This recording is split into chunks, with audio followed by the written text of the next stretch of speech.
안녕하세요.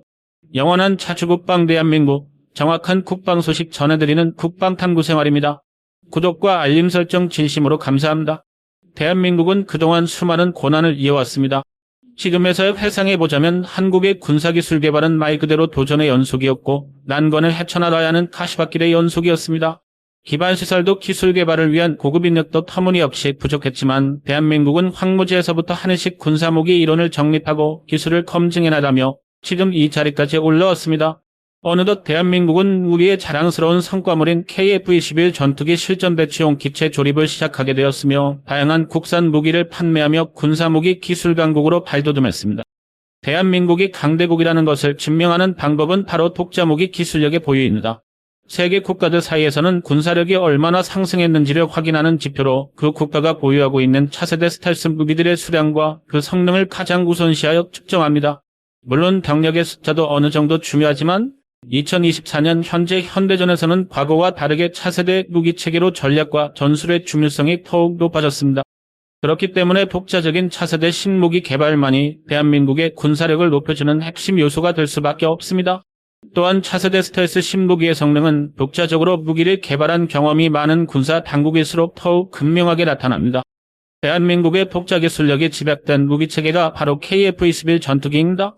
세계에서 가장 주목받는 기체로 KF-21 전투기가 떠오르는 이유는 명확합니다. 현재 세계에서 제작되는 전투기 중 가장 5세대에 가까우면서 독보적인 포지션으로 실제 5세대급으로의 성장이 현실적으로 가능한 유일한 기체이기 때문입니다. 이러한 기대를 한몸에 받으며 세계 언론에서 가장 화제되었던 전투기가 바로 KF-21 전투기인데요. KF-21 전투기보다 미국산 F-35 전투기가 더 큰 화제가 되고 있습니다. 그 이유는 미국 바이든 정부가 야심차게 추진한 F-35 전투기의 레이더가 공중 작동 시험 도중 갑자기 먹통이 된 채 작동을 하지 않아 작전 비행에서 아찔한 상황을 연출했기 때문입니다. 심지어 이로 인해 F-35 전투기는 개량 일정까지 밀려버렸습니다. 그런데 대한민국의 KF-21 전투기에 장착된 레이사 레이더 성능이 이미 미국을 앞질러 이스라엘과 1위를 다투는 세계 정상급이라는 것이 밝혀진 이후 미국산 전투기와 대비되어 세계 각종 언론의 대서특필이 이어졌습니다. 이는 과거부터 논란이 되었던 미국산 F-35 전투기의 레이더 관련 문제가 계속 발생하고 있기 때문입니다. 미국 로키드 마틴은 올해부터 F-35 레이더 성능 업그레이드 계획이 시작될 예정이었지만 이 계획은 결국 물거품이 되고 말았습니다. 사실 이렇게 성급한 업그레이드 계획부터가 로키드 마틴과 미국 바이든 정부의 압박이 거세게 작용한 것으로 밝혀져 논란이 된 바 있습니다.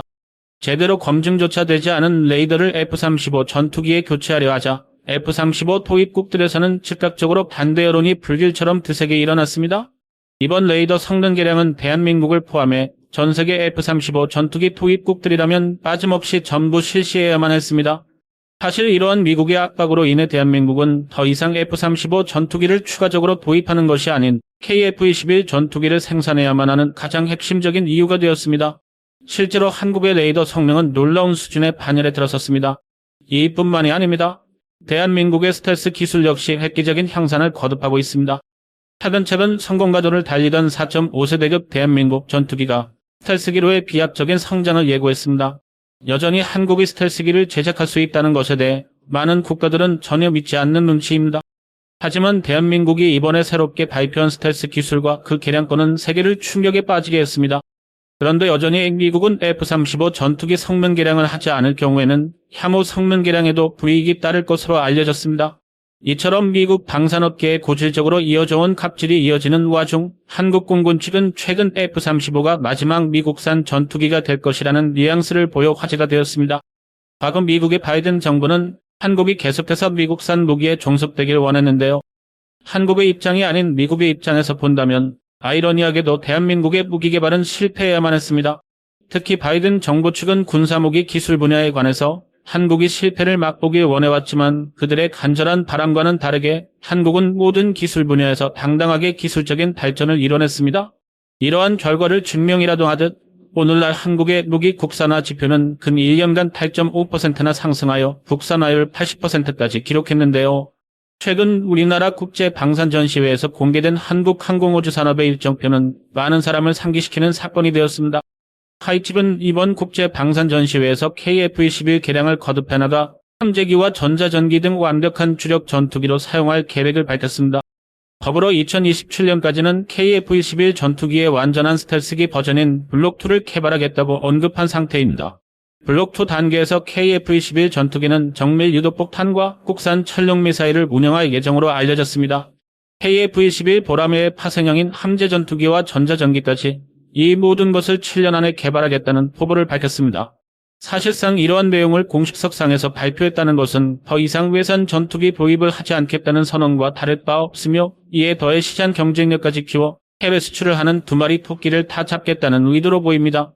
실제 한국은 전투기 개발을 시작한 지 얼마 되지 않았지만 훈련기의 경우 오랜 노하우를 가지고 있고 명품 항공기종을 다수 보유하고 있는 보잉과 미국 군연기 사업에서 쌍벽을 이루었습니다. 현재 국방과학연구소에서는 국내에서 개발 중인 내부 무장창을 KF-21 전투기에 장착시킨다면 적 레이더 반사 면적인 RCS 수치를 최대 85%까지 감소시킬 수 있다는 새로운 연구 결과를 공개했습니다.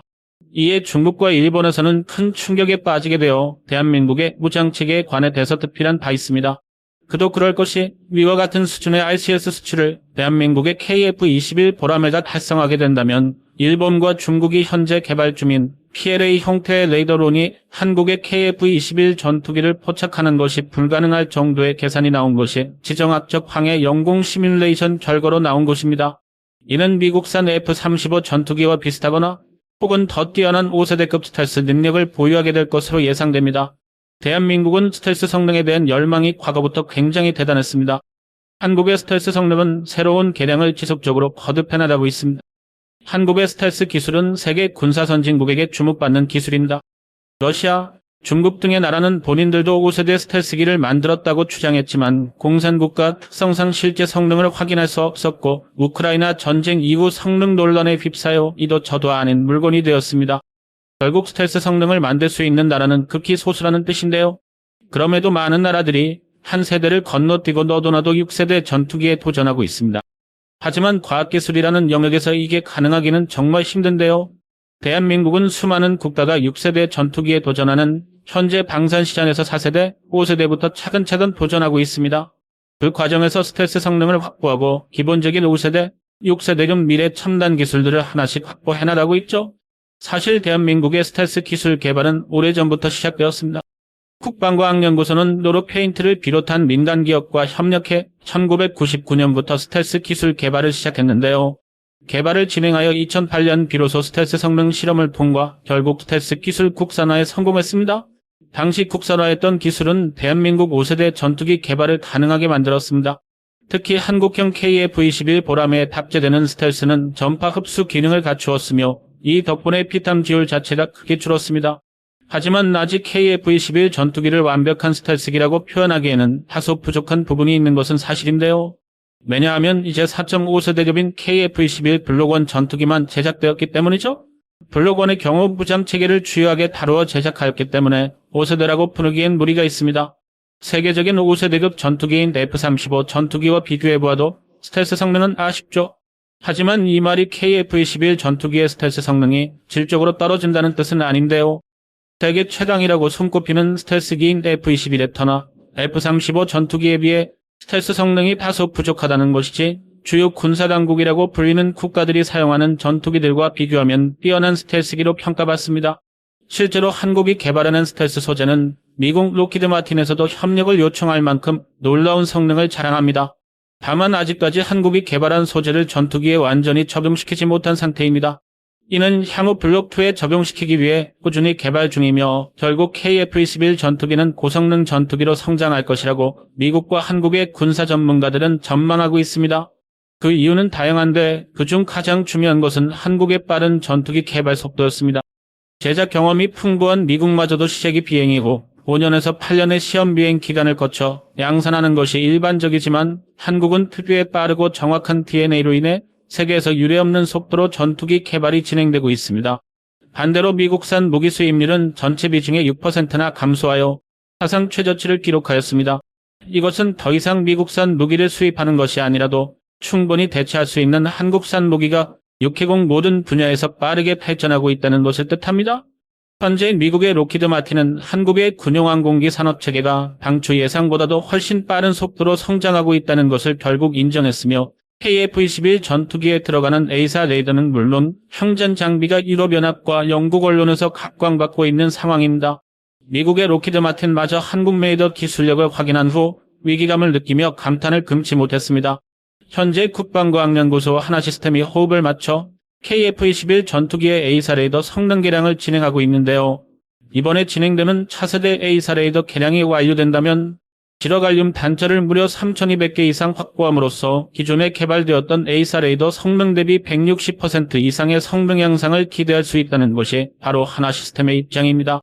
이 정도 수준의 지러갈륨 레이더 반도체는 KF-21 전투기의 기존 탐지 면적을 20배나 확대시킬 수 있게 되었으며 기존의 점처럼 아주 작게 레이더에 감지되었던 물체들을 확대시키며 전투기 스텔스 형태까지 확인할 수 있게 됩니다. 사실 미국 정부는 한국의 K-21 전투기 스텔스 소재와 A사 레이더 반도체의 독자 개발이 실패할 것이라고 확신했기 때문에 사업 진행 도중 미국산 A사 레이더 반도체 홍보에 나섰습니다.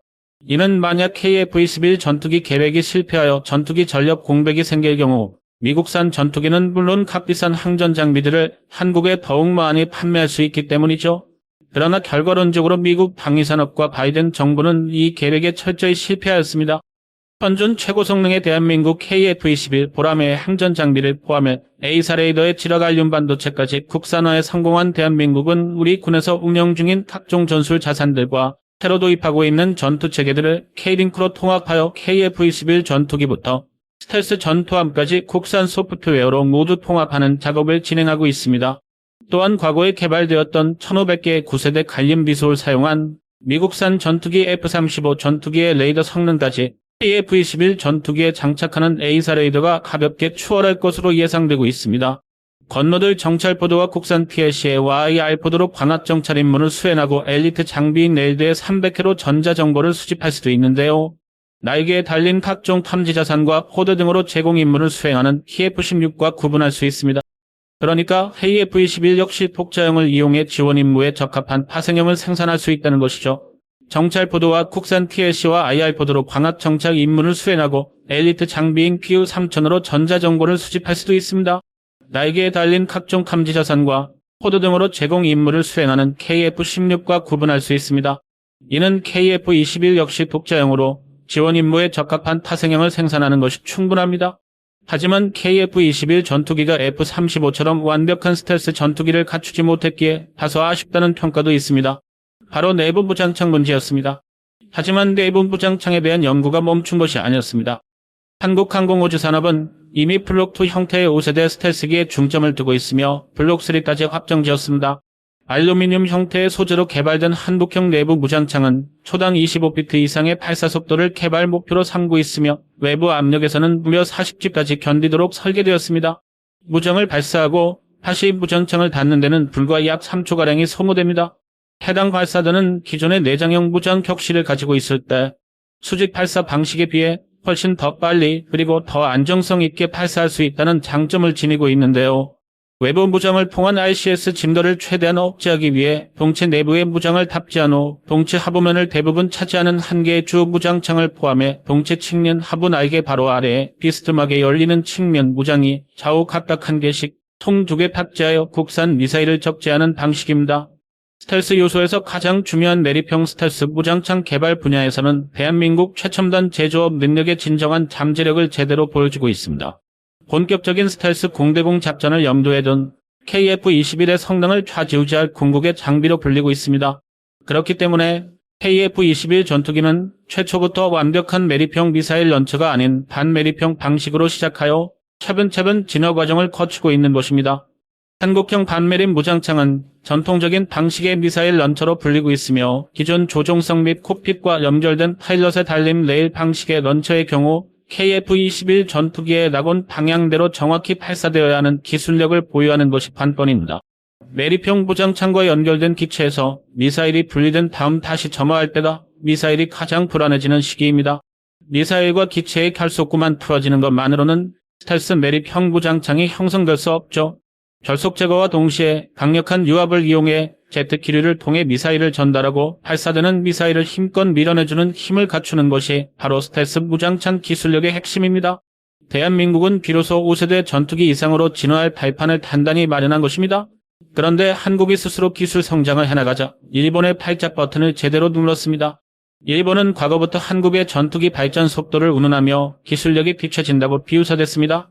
특히 전 세계가 6세대급 전투기 개발에 돌입하는 지금 한국은 이제야 5세대 전투기 개발을 진행하면서 그것조차 단번에 만들어내지 못하고 4.5세대부터 만드는 모습이 우습다며 역시 전투기 후진국답다고 조롱하기 바빴습니다. 일본은 본인들은 기술을 축적해 이미 6세대 전투기인 F3를 개발하고 있는데 한국과 일본의 격차는 엄청나다고 자화자찬했습니다. 과연 일본의 F3는 잘 흘러가고 있을까요? 잠깐 일본 F3의 비화를 살펴보겠습니다. 처음에는 일본 혼자 독자 개발을 하려고 했지만 뒤늦게 혼자 개발하는 게 무리라고 생각한 일본은 영국과 이탈리아와 함께 6세대 개발 프로젝트를 진행하기로 했습니다. 그런데 그 행보가 한국과 참 비교됩니다. 한국은 차근차근 5세대 스텔스 성능을 개발하고 보람의 전투기의 단자형, 복자형 기체까지 개발해 나가는 데에 반해 일본의 6세대 전투기 개발은 천문학적인 비용이 소모되지만 정작 그 실용성은 떨어지는 것이었습니다. 돌아가는 상황이 잘못되었다는 것을 깨달은 일본은 6세대 전투기 개발 프로젝트인 GCAP에서 슬그머니 발을 빼려고 했지만 영국은 강경하게 일본의 태도에 대한 일침을 놓았습니다. 공개적으로 정신 차리라는 저변까지 했었죠. 사실 현재 GCAP의 전투기 개발 현황은 그다지 좋지 못합니다. 하지만 일본이 GCAP에서 하차하게 된다면 아무런 성과도 나지 않은 프로젝트에 눈덩이처럼 불어나버린 예산을 영국과 이탈리아 두 국가가 온전히 감당해야 하는 것이죠. GCAP에 참여하기 전 일본의 6세대 전투기 F3의 개발 비용은 무려 50조 원 이상 책정되어 있었는데요. 이는 개발비 20조 원을 포함해 생산과 배치까지 고려한 비용입니다. 겉보기에는 엄청나 보이지만 사실 굉장히 심각한 가격임을 알 수 있습니다. 일본의 F2 전투기 90여 대의 추가적인 교체 소요까지 고려해 F3 전투기는 약 100대가 생산될 예정입니다. 그렇다면 F3 전투기 한 대당 가격은 약 5천억 원이라는 가격으로 형성되는데 이는 미국의 F-22보다도 1.5배가량 높은 가격입니다. 그야말로 성능 대비 최악의 가격인 것입니다. 수많은 군사 전문가들은 일본 전투기 특성상 가격이 더 인상될 것이라고 전망하고 있는데요. 현재 일본의 상황만 보아도 이 주장은 타당한 것 같습니다. 대부분 국가에서 무기체계를 형성할 때 생산량을 늘려 규모의 경제를 실현하고 최대한 가격을 낮추며 좋은 무기를 생산하려고 하고 있죠. 하지만 일본의 무기는 대부분 엄청난 가격대를 자랑합니다. 그렇다고 성능이 좋지도 않습니다. 가격은 최고급이지만 성능은 세계 평균 정도일 뿐입니다. 그렇기 때문에 일본의 전투기 개발은 상당한 출혈이 뒤따를 것이고 이것으로 수출이익까지 바라긴 힘들다는 것이 정평입니다. 일본은 이러한 예산 리스크를 줄이기 위해 영국, 이탈리아와 손을 잡았으나 세 나라가 모인다고 6세대 전투기가 뚝딱 나오는 것은 아니었습니다. 이것은 아니란 생각이었다는 것을 일본 내 군사 전문가들도 인정했죠. 일본 내의 군사 전문가들은 GCAP의 미래에 대해 부정적인 의견을 주로 냈습니다. 일본이 개발했던 4세대 전투기는 F-16의 카기품이라는 소리를 들을 정도로 성능이 F-16과 비슷하거나 떨어졌지만 가격은 F-16 전투기의 3배가 넘었던 것이죠. 그리고 영국과 이탈리아가 개발한 유로파이터 역시 생산 중단 위기가 있을 정도로 문제가 많았습니다. 냉정하게 현실을 바라보자면 이 나라들이 6세대 전투기를 개발하자고 모였지만 별다른 성과가 나지 않는 것은 당연합니다. 엔진부터 모든 것을 자체적으로 개발하기 위해 영국까지 함께 참여했지만 현실은 냉혹했습니다. 하지만 처음 일본의 6세대 전투기 개발이 공표되었을 때 국내 일부 국민들은 한국만 전투기 기술력이 뒤처지는 것 아니냐는 우려의 목소리가 높았는데요. 하지만 이는 완전히 잘못된 생각입니다. 일단 6세대 전투기를 만드는 것을 절대 쉬운 일이 아닌데요.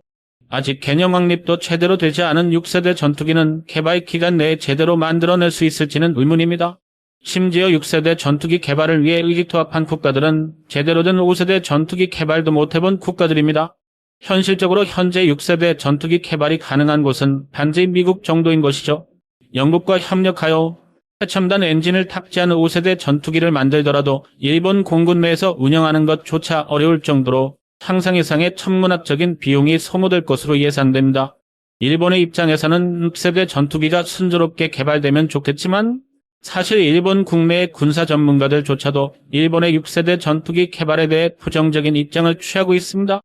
가격은 천문학적으로 치솟고 있지만 제대로 된 성과가 아직도 나지 않았다며 소신 발언하는 관계자도 있었죠. 심지어 영국은 대한민국 KF-21 전투기에 장착할 미티어 미사일을 납품하고 한국산 전차를 구매하면서 대한민국과의 공동군사협약 체결에 관심을 가지고 있는 눈치입니다. 일각에서는 아무리 잘해도 한국이 5세대의 벽을 뛰어넘기 힘들 것이라고 하였는데 이런 부정적 시선을 비웃기라도 하듯 근래 한국에서는 스텔스 기술에서 폭발적인 성장을 보여주고 있습니다. 스텔스 기술이라는 것은 간단하게 말하면 레이더 전파를 수신기에 돌아가지 못하게 하는 것입니다. 레이더의 원리는 박쥐가 초음파로 어둠 속에서 사물의 위치를 파악하는 것과 동일하기에 전파의 송수신을 방해하면 이를 속일 수 있습니다. 한국 방산기업인 국방과학연구소 하나시스템에서 공식적으로 스텔스기에 적용할 수 있는 접비탐 소형 안테나 형상, 컨포멀 안테나의 형산 기술을 개발하는 데 완벽히 성공했다고 언급했습니다. 일반인에게는 이해가 어려울 수 있지만 KF-21 전투기가 5세대 스텔스기로 진화하는 데 도움이 되는 것은 물론이며 기존 무기체계에서 쓰던 통신 장비도 안테나의 형상만 바꿔서 스텔스 무기체계로 사용할 수 있는 상황이 될 수 있다는 것입니다. 또한 무기체계 및 지휘 통제체계 간 실시간 연동을 위한 통신 링크를 안정적으로 확보할 수 있게 되는 효과도 있는데 이것은 바로 현재 개념 연구를 통해 진행해오고 있는 무인 스텔스기로 궁극의 6세대 전투기의 필수적 특징인 것입니다. 미국을 비롯한 전투기 선도국들에선 그동안 스텔스 형태의 컨포멀 안테나에 대하여 해외 수출 제한을 두었기 때문에 도입이 불가능했지만 이제 상황이 완전히 바뀌었습니다. 미국에게 아쉬운 소리를 들어야만 했던 과거를 기로하고 마침내 우리 연구진들의 손으로 직접 자체 개발에 성공하여 세계 전투기 시장에 돌풍을 일으켰습니다. 한국형 컨포멀 안테나란 전투기 등의 기체 표면을 따라 안테나를 밀착시키는데 컨포멀 형상을 만들게 되면 적의 레이더파가 아군 비행기 표면에 부딪혀 되돌아와 레이더 반사 면적 RCS가 작아지면서 스텔스 성능을 향상시킬 수 있게 됩니다. 물론 스텔스 전투기를 만들어낸 국가들은 이미 다 가지고 있는 것 아니냐고 의문을 가지는 분들이 분명 있을 것입니다. 하지만 이번에 개발한 신기술은 말 그대로 대한민국만이 가진 신기술입니다. 국방과학연구소는 이번 연구개발을 통해 향후 스텔스 무기체계를 대한민국이 선도하는 것이 목표라는 발표를 했는데요. 이러한 자신감 있는 발표를 바탕으로 한국의 군사 전문가들은 같은 개념의 기술이라도 이미 세계 최고 수준으로 업그레이드가 되었다고 볼 수 있다고 추측하고 있습니다. 보통 우리는 레이더 반사 면적 RCS 수치가 낮을수록 스텔스성이 높다고 하는데 KF-21 전투기를 살펴보면 두 개의 수직 및 수평 꼬리날개는 모두 접비탐 형상으로 설계되었고 다이아몬드 모양 주익은 RCS 값은 낮추는 최적의 형태입니다. 꺽쇠 모양의 공기에 입고 반매립식 내부모 장창도 스텔스 성능에 최적화되어 있습니다. 이를 보자면 KF-21 전투기는 현재 80% 이상의 스텔스 기술을 확보한 상태입니다. 그렇기 때문에 내부에서는 KF-21 전투기를 4.84대급 전투기라고 부를 정도입니다. 일각에서는 아무리 그래도 한국이 어떻게 미국과 비교되냐며 미국이나 러시아, 프랑스의 전투기가 뛰어나다고 주장하는 사람들이 있습니다. 미국은 세계에서 유일하게 5세대 스텔스기 양산을 성공했으며 모든 기술을 종합적으로 고려했을 때 세계 최강이라고 불릴 수밖에 없습니다. 하지만 스텔스 성능에 관해서는 현재 미국의 로키드 마틴조차 한국과의 기술 제휴를 맺고 싶어하는 상황입니다. 이미 한국의 스텔스 성능이 뛰어나다는 것을 인정하였으며 한국의 기술을 배우고 싶다는 요청을 해왔습니다. 하지만 미국에서도 4대 기술을 이전받지 못한 한국이 우리의 핵심 기술을 미국에 넘길 수 없기 때문에 현재 국내에서만 해당 연구는 이루어지고 있습니다. 추가적으로 프랑스와 러시아 전투기를 비교하는 사람들은 군사 지식에 관해 조금 더 알아보면 비교 가치 자체가 없다는 것을 깨달을 수 있습니다. 프랑스산 라팔 전투기는 단지 근래에 판매율이 높아진 4.5세대 전투기 일본 9세대 형상으로 스텔스는 어렵습니다. 전반적인 성능을 보았을 때 운용 측면에서 KF-21 전투기와 비교될 뿐인 것이죠. 그리고 러시아산 전투기는 이번 우크라이나 전쟁을 통해 그 성능의 허점이 속속이 드러나고 있습니다. 그렇기에 이들 전투기를 대한민국과 비교하는 것은 문제라 있죠. 특히 스텔스 성능은 미국산 전투기만이 비교 대상입니다. 그 와중에 스텔스 기술력과 유무인 복합체계를 활용하는 조준 능력은 세계 어느 국가보다 한국이 훨씬 뛰어납니다. 또한 중요한 사실은 스텔스라고 해서 레이더에서 완전히 사라지는 것은 아닌데요. 커다란 전투기가 아닌 작은 축구공이 하늘을 나는 것처럼 보이는 것에 가깝습니다. 이 자체가 레이더에서 보이지 않는 것이나 다름없지만 바꿔 말한다면 레이더의 위치에 따라 RCS도 달라지는 것이죠. 스텔스 형상은 정면 레이더에서 가장 작아 보이고 후면이나 측면에서는 레이더에 조금 더 쉽게 포착되는데요. 그렇기 때문에 정면에서 레이더망에 잡히지 않는다고 이것을 스텔스 성능을 가졌다고 이야기할 수는 없습니다. 그렇기 때문에 스텔스 전투기는 형태뿐만 아니라 상대의 레이더 전파를 흡수해버리는 특수 도료를 발라야 합니다. 이것이 바로 스텔스 페인트라고 불리는 램이라는 도료를 발라야 하죠. 램은 흑색 탄소 분말, 미세 철 입자를 함유하고 있어 레이더 전파 흡수에 유용합니다. 그리고 전 세계적으로 스텔스 도료는 이것이 유일하다고 여겨졌죠. 하지만 한국은 새로운 스텔스 물질을 개발해내기도 했습니다. 전 세계에서 최초로 램이 아닌 다른 스텔스 물질을 개발해내 세계 방산계의 돌풍을 일으켰습니다. 대한민국이 개발한 것은 바로 메타물질입니다. 우리 한국은 2014년부터 메타물질 연구에 900억 원 가량의 예산을 투자했습니다. 이러한 메타물질은 자연계의 대부분의 것을 흡수할 수 있는 놀라운 성능을 보여줍니다. 그렇기에 레이더 전파도 흡수할 수 있는데요. 메타물질은 램보다도 더욱 뛰어난 흡수 성능을 보여주고 있습니다. 레이더의 주파수는 정말 다양한데 램에 비해 무려 5배나 넓은 레이더 주파수를 흡수할 수 있습니다. 훨씬 폭넓은 대역의 파동을 모두 흡수하여 스텔스 성능 자체가 확연히 우수해집니다. 대한민국 군사 분야 메타물질 연구팀에서는 파동에너지에 대한 연구를 하고 있는데요. 결국 레이더 또한 파동이기 때문에 최대한 폭넓은 파동을 모두 흡수할 수 있는 스텔스를 개발하는 것입니다. 이에 더해 잠수함 내부에서 발생하는 소음이 밖으로 새어나가지 않도록 하는 해저용 스텔스나 적외선 카메라를 속일 수 있는 보병형 스텔스 장비 지원까지 계획하고 있습니다. 호병형 스텔스라고 한다면 말 그대로 투명 망토가 되는 셈인데요. 적군의 눈에 직접적으로 띄지 않는 이상 레이더가 우리 국군을 잡아낼 수 없다는 것입니다.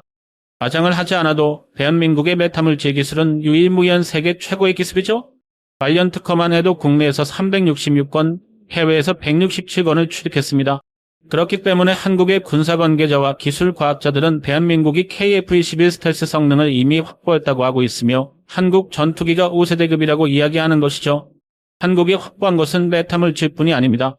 한국은 세계 최강이라고 불리는 미국과 비견되는 스텔스 기술력을 가지고 있습니다.